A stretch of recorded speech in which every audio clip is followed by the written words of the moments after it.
பேரானந்தம் தருவது தனிமையா துணையா? கொஞ்சம் சிந்திச்சு பார்க்கணும் பெரியவங்களாம்.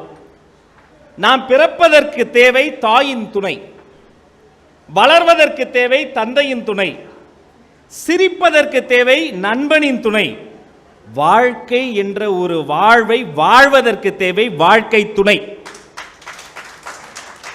வாழ்வு முடிகிற போது வாரிசு துணை. அப்ப துணையோடு பிறந்து துணையோடு வளர்ந்து துணையோடு சிரித்து துணையோடு வாழ்ந்து வாழ்வு முடியும் போது கூட ஒரு துணையோட தான் வாழ்றோம். அப்ப துணை தான் பேரானந்தம். சரி, அப்ப துணை சுமையே இல்லையா? அதோட பியூட்டியா தாங்க. அது சுமை தான், ஆனா சுகமான சுமை. அதை நம்ம என்ஜாய் பண்ணணும். எத்தனை பேர் பார்த்திருப்பீங்க தெரியல, ரட்சகன் ஒரு படம், நாகார்ஜுனா நடிச்சது, சுஷ்மிதா சென் நடிச்சது, பார்த்திருப்பீங்க. அப்படி சொல்லுங்க. முக்கியமான காட்சி, ஒரு பெரிய எல்ஐசி மாதிரி பில்டிங் வந்து இறங்கிடுவாங்க, லிஃப்ட் வேலை செய்யாது.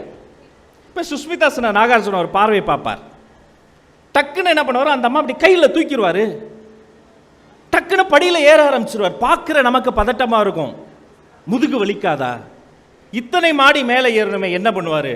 இப்போ சயின்ஸில் சிலபஸில் சொல்லி தந்து புரியாத சயின்ஸுடைய விதி கூட இந்த காதலில் புரியும் தெரியுமா? அங்கே ஒரு பாட்டு வரும், நிலவில் பொருட்கள் எடை இழக்கும். நிலவில் வெயிட் தெரியாது, நீரிலும் பொருள் எடை இழக்கும், தண்ணிக்குள்ளார எடை தெரியாது, காதலில் பொருள் எடை இழக்கும் கண்டுகொண்டேன் அடி.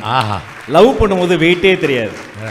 அந்த லவ் கண்டினியூ ஆயிடுச்சுன்னா கல்யாணத்துக்கு அப்புறமேட்டு அது உங்களுக்கு சுமையே தெரியாது.